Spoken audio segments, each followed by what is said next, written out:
Assalamualaikum warahmatullahi wabarakatuh. Selamat datang kembali teman-teman semua. Pada kesempatan kali ini saya akan membahas tentang topik pasar modal yang lebih spesifik lagi, yaitu tentang membahaskan mekanisme pasar modal dimulai dari initial public offering, kemudian pasar sekunder. Jadi ini sebenarnya adalah tahapan dari ketika perusahaan ingin menerbitkan saham di publik. Jadi mekanisme awalnya adalah mereka harus memasuki yang namanya IPO atau Initial Public Offering, dan kemudian selanjutnya baru masuk ke dalam pasar sekunder. Jadi untuk lebih jelasnya pada pembahasan kali ini, langsung saja kita ke slide selanjutnya. Jadi yang pertama itu adalah Initial Public Offering atau disingkat dengan IPO. Jadi IPO ini kalau menurut dari pengertian yaitu penawaran saham perdana atau penjualan saham pertama kepada investor dan masyarakat umum. Di mana di sini adalah tahap paling pertama yang perusahaan harus lakukan ketika ingin menerbitkan sahamnya ke publik atau ke masyarakat umum. Jadi dia tidak bisa langsung masuk atau tidak bisa langsung listing di bursa saham, tetapi harus melalui mekanisme IPO. Jadi dia harus masuk ke pasar perdana dulu untuk dilakukan penawaran perdana. Makanya di sini pada saat IPO itu maka harga akan dibentuk, ya kemudian penawaran pertama itu akan dilakukan. Jadi sebelum masuk ke pasar saham, ke bursa saham, ke Bursa Efek Indonesia, nama perusahaan itu terdaftar. Nah, dia harus melalui mekanisme IPO terlebih dahulu. Nah, jadi ketika perusahaan ingin menerbitkan sahamnya ke publik gitu ya, ke masyarakat umum, dengan pertama melalui mekanisme IPO, sebenarnya terdapat keuntungan dan juga konsekuensi yang harus perusahaan itu tanggung gitu. Jadi sebenarnya karena ini kan tahapan awal menuju supaya perusahaan itu bisa go public gitu. Jadi sahamnya itu bisa dibeli oleh masyarakat dan masyarakat umum itu bisa memiliki perusahaan kita gitu dengan melakukan pembelian gitu. Nah, sebenarnya untuk yang pertama ada keuntungan dari perusahaan itu menerbitkan saham ke masyarakat umum atau menjadi go public. Jadi keuntungan yang pertama itu adalah peningkatan modal yang lebih mudah atau akses yang lebih mudah ke pasar modal. Nah, ini dalam hal jadi kalau misalkan perusahaan itu sudah ingin melakukan go public gitu ya, menjadi go public, bisa dibeli sahamnya oleh masyarakat umum. Ini pasti dengan tujuan supaya dia mendapatkan modal yang lebih besar lagi gitu, terlebih lagi dari masyarakat umum yang mau membeli sahamnya. Nah, calon investor itu biasanya akan mencari tahu nih sebenarnya perusahaan ini tuh bagus atau enggak sih, layak atau enggak investor itu menanamkan modalnya gitu ya, layak atau tidak masyarakat umum atau yang disebutnya investor itu layak atau tidak menanamkan modalnya di perusahaan tersebut. Nah, dengan adanya go public ini, perusahaan itu dituntut untuk memiliki informasi yang lebih gitu. Jadi adanya keterbukaan, adanya transparansi terkait informasi yang perusahaan itu miliki gitu ya, baik dari laporan keuangannya, laporan manajemennya gitu. Jadi dengan adanya keterbukaan tersebut, ternyata itu dapat mempengaruhi kemudahan perusahaan itu untuk mencari modal yang lebih banyak lagi.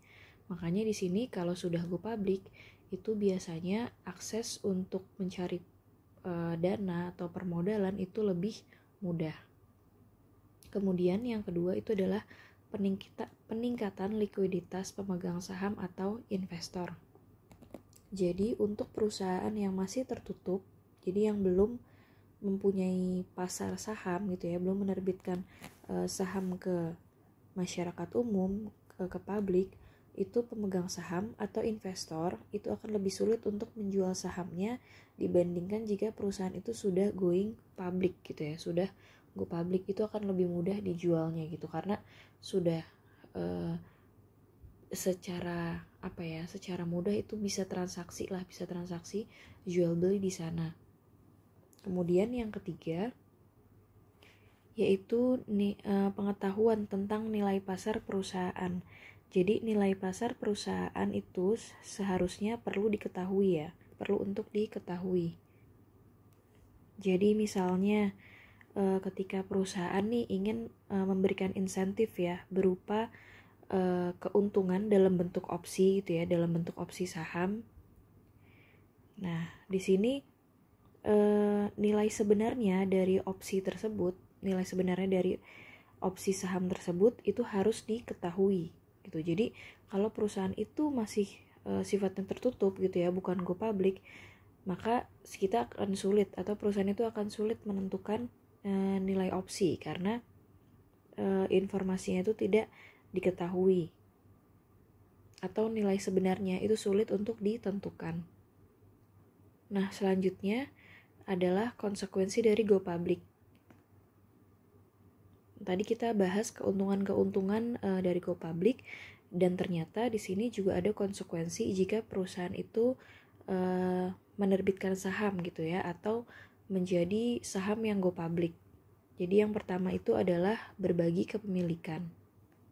Nah, di sini maksudnya adalah ketika perusahaan itu go public, otomatis kepemilikannya akan semakin luas nih, karena sudah bisa dibeli oleh masyarakat umum. Nah, ini pada akhirnya kalau dilihat dari proporsi kepemilikan, kita harus membaginya dengan pemegang-pemegang saham lain di luar pihak-pihak internal perusahaan gitu ya. Jadi bukan hanya pemegang sahamnya itu benar-benar pemilik perusahaan yang mendirikan, tetapi juga masyarakat umum yang membeli saham tersebut, saham perusahaan tersebut. Nah, kemudian yang kedua itu adalah mematuhi peraturan dari pasar modal. Jadi ketika sudah masuk ke publik dan ya pastinya ini sudah listing ya, sudah pas sahamnya itu sudah listing di bursa saham, Bursa Efek Indonesia, mau nggak mau perusahaan itu harus mematuhi kebijakan dan peraturan yang ada di pasar modal. Jadi perusahaan tersebut harus mengikuti standar peraturan seperti apa. Jika ada perubahan di dalam peraturan pasar modal itu, mereka harus bisa menyesuaikan seperti itu. Nah, kemudian yang ketiga itu adalah biaya laporan yang meningkat. Nah, di sini kalau perusahaan itu sudah go public gitu ya, pasti setiap kuartal atau tahunnya dia harus menyemalkan yang namanya laporan keuangan gitu. Jadi ada laporan kuartal Q1, Q2, Q3, kemudian ada laporan tahunannya, dan itu harus benar-benar transparan. Semua dilampirkan, semua diinformasikan gitu. Dan di sini laporan itu, kalau bikin laporan keuangan yang disebar ke publik itu sifatnya sih terbilang mahal ya, karena ya tadi dia harus melampirkan keseluruhan secara detail informasi yang perusahaan itu miliki, dan ini untuk menyusun laporan keuangan tersebut itu membutuhkan biaya yang sangat mahal. Jadi kalau perusahaannya itu masih tergolong kecil atau ukuran perusahaan itu kecil gitu ya, asetnya tidak banyak, ya ini sebenarnya menguras biaya gitu untuk dalam hal untuk penyusunan laporan keuangan yang ingin disebarkan ke publik. Nah, ini selanjutnya adalah mekanismenya ya. Jadi tadi mekanisme dari IPO, proses penawaran umum perdana saham kepada publik, dan pencatatan saham di bursa. Jadi ini adalah mekanisme dimulainya dari tahapan IPO gitu ya, sampai perusahaan itu bisa listing di bursa gitu. Jadi masuk ke pasar sekunder, dan listing di BI. Jadi tahap yang paling awal itu adalah dimulai dari persiapan dokumen. Jadi ada beberapa dokumen yang harus dipersiapkan terkait pendaftaran gitu ya untuk penawaran umum. Nah, di sini tim internal perusahaan dibantu oleh underwriter dan profesi penunjang. Jadi seperti harus ada bank kustodiannya, kemudian penjamin efek, ada biro administrasinya gitu ya, kemudian ada akuntannya, ada badan tim legalnya gitu ya, konsultan hukumnya. Jadi yang benar harus punya pihak-pihak tersebut untuk sebagai pendukung ya dalam persiapan dokumen jika ingin go public. Nah, di sini masih terkait pendaftaran ya, pendaftaran untuk dilakukan pencatatan ke Bursa Saham atau Bursa Efek Indonesia gitu ya. Kemudian di sini perjanjian pendahuluan pencatatan saham diberikan ke BI. Nah, jadi di sini juga ada jangka waktunya. Terkait jangka waktu dimulai dari proses pendaftaran. Jadi nanti ketika pelengkapan dokumen sudah siap, perusahaan tersebut akan presentasi di BI, kemudian kunjungan BI ke perusahaan. Jadi dia mengecek perusahaan tersebut, terus kayak ngumpulin persyaratan dokumen yang harus dipersiapkan gitu. Jadi dari kedua belah pihak antara BI dengan perusahaan yang ingin dicatat di Bursa Efek Indonesia itu harus adanya kelengkapan ya, diperiksa gitu, ini perusahaannya benar ada atau enggak, terus bagaimana badan hukumnya, laporan keuangannya dan sebagainya gitu. Kemudian sampai pada akhirnya nanti ke OJK gitu ya, ke badan pengawasnya, karena kan di sini badan pengawas pasar modalnya sekarang adalah Otoritas Jasa Keuangan, yang juga berarti OJK itu harus juga mengetahui perusahaan yang ingin mendaftarkan dirinya ke Bursa Efek Indonesia gitu, yang ingin go public. Kemudian nanti ketika sudah disampaikan ke OJK, OJK pun juga turut memeriksa gitu ya, turut memeriksa bagaimana kondisi perusahaan tersebut terkait laporan keuangan, manajemen, kondisi internal dan sebagainya. Baru nanti ketika setelah diberikan, ini istilahnya kayak prospektusnya gitu ya, kondisi perusahaan gitu. Nah, baru setelah itu baru bisa ditentukan nih ketika untuk melakukan penawaran awal gitu, sampai nanti ditentukanlah harga sahamnya tersebut berapa, harga wajarnya yang layak dijual, sampai keseluruhan informasi itu harus juga OJK mengetahuinya. Nah, baru di sini pernyataan efektif diberikan OJK. Jadi selama proses di OJK kan minta perubahan atau tambahan informasi dari perusahaan. Jadi ya prosesnya sampai akan nantinya terbentuknya harga gitu ya, harga yang akan dijualkan gitu. Nah, di sini akan OJK itu pasti akan minta kelengkapan dokumen lain untuk mendukung supaya perusahaan ini akhirnya mantap nih untuk disahkan, bisa dicatat ke Bursa Efek Indonesia gitu, bisa listing. Nah, kemudian di sini pada akhirnya nanti ada pengumuman perbaikan, ada tambahan prospektus, ringkasan gitu. Jadi dilengkapi lagi. Ya tahapannya sebenarnya ya lumayan cukup panjang karena di sini terkait dengan kelengkapan dokumen-dokumen yang diminta oleh OJK gitu. Nah, di sini pada akhirnya nanti di yang nomor 11 ya, itu ada penawaran umum saham kepada publik. Jadi di sini mulai dilakukan penawaran umum dari mulai penjatahan, kemudian distribusi sahamnya kemana saja, terus penyampaian laporan hasil penawaran umum itu kepada OJK, terus penyampaian laporan hasil pemeriksaan akuntan kepada OJK dan keseluruhan. Jadi memang sangat-sangat sangat-sangat detail dan sangat-sangat rinci gitu. Nah, kemudian setelah semuanya dilakukan gitu ya, dimulai dari penjatahan, terbentuk harga dan sebagainya. Nah, baru di sini pada akhirnya baru bisa disetujui. Jadi ada persetujuan pencatatan saham yang diberikan oleh Bursa Efek Indonesia. Jadi administrasinya di sini terbilang sudah yang paling tahap akhir gitu ya. Baru setelah itu perusahaan baru bisa masuk ke dalam Bursa Efek Indonesia. Jadi jadi bisa listing di Bursa Saham Indonesia. Nah, ini kalau sudah masuk ke Bursa Saham Indonesia, itu sudah masuk ke dalam tahapan pasar sekunder. Jadi ketika perusahaan itu sudah IPO, baru perusahaan itu baru bisa masuk ke pasar sekunder, yaitu listing di Bursa Efek Indonesia.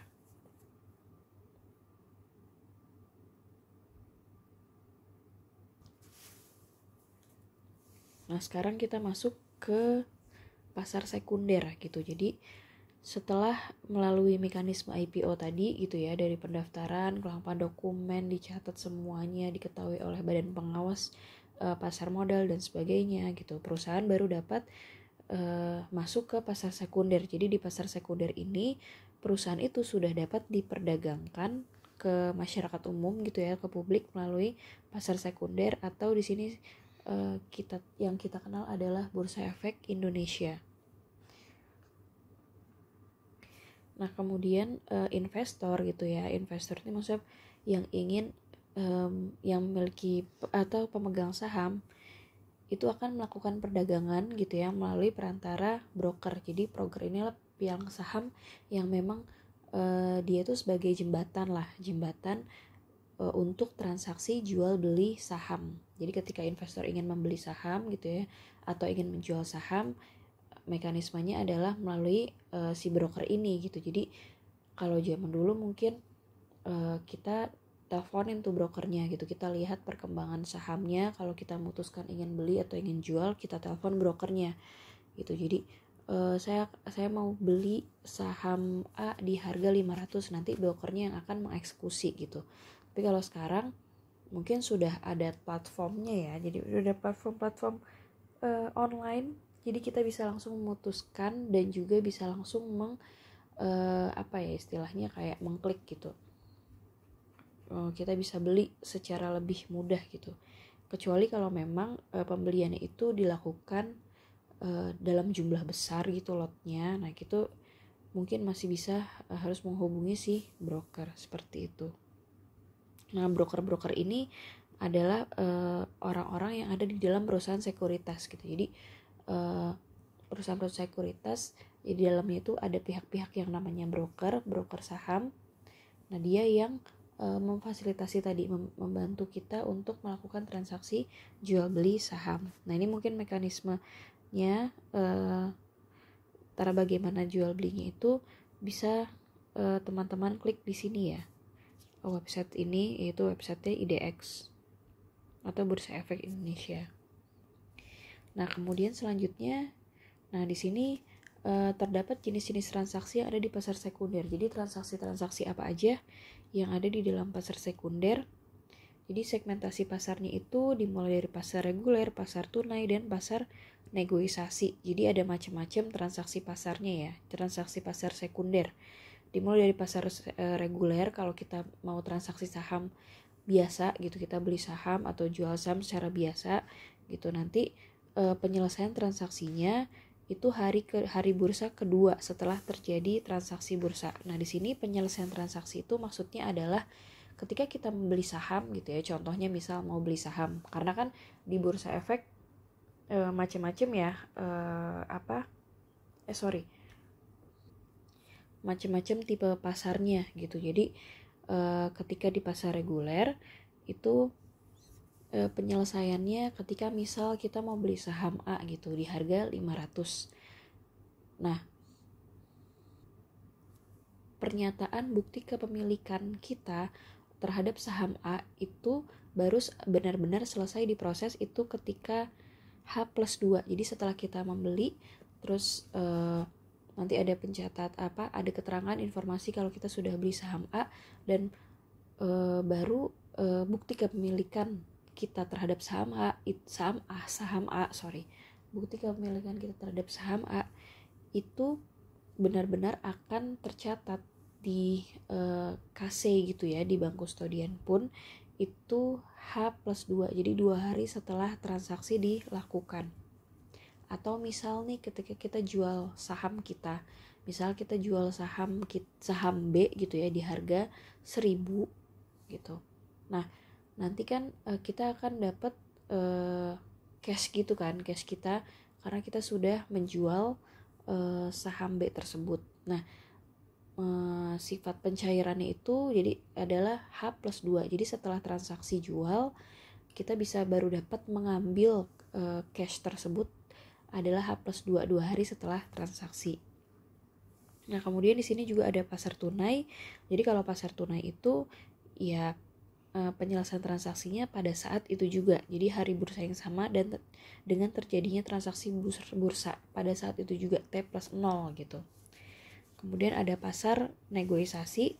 Jadi nanti transaksinya itu sebenarnya berdasarkan kesepakatan anggota bursa jual dengan anggota bursa beli. Jadi ini bukan hanya sekadar beli atau jual, tapi ada negosiasi di sana. Makanya di sini masuknya ke pasar negosiasi yang kedua belah pihak itu harus hadir ya, dan kesepakatannya kapan mau dicairkan atau kapan penyelesaian transaksinya itu tergantung dari masing-masing anggota, kesepakatan masing-masing anggota tersebut. Nah, kemudian selanjutnya jam aktif perdagangan BEI. Jadi perdagangan di Bursa Efek Indonesia ya tadi balik lagi ke kalau jam perdagangan pasar reguler itu dimulai dari hari Senin sampai Jumat pukul 9 sampai 11.30. Ini untuk sesi yang pertama gitu ya. Jadi ketika pasar atau market dibuka, itu dibuka pukul 9, kemudian nanti ditutup sesi 1 di jam setengah 12 gitu. Kemudian di sesi kedua dibuka lagi jam setengah 2 sampai jam 14.49 gitu, sampai jam 3 kurang gitu. Itu sesi kedua ditutup, jadi nanti ada market close-nya juga. Kemudian untuk pasar tunai itu Senin sampai Jumat pukul 9 sampai dengan 11.30, jadi hanya satu sesi ya untuk perdagangan pasar tunai. Dan kalau pasar negosiasi di sini juga 2 sesi dengan jam yang lebih sore gitu ya kalau di sesi kedua dibandingkan dengan yang pasar reguler. Jadi ini sebenarnya informasinya juga ada di website Bursa Efek Indonesia, kita tinggal lihat dan di situ akan dijelaskan informasi-informasi terkait jam aktif perdagangan Bursa Efek. Tapi kurang lebih ya untuk saham biasa ya seperti kita yang go public seperti ini, yang bisa kita beli biasanya adalah di pasar reguler gitu. Jadi kita bisa ngecek pergerakan harga pun itu pada sesi-sesi yang telah ditentukan gitu ya. Karena pada saat itulah jam perdagangan yang aktif.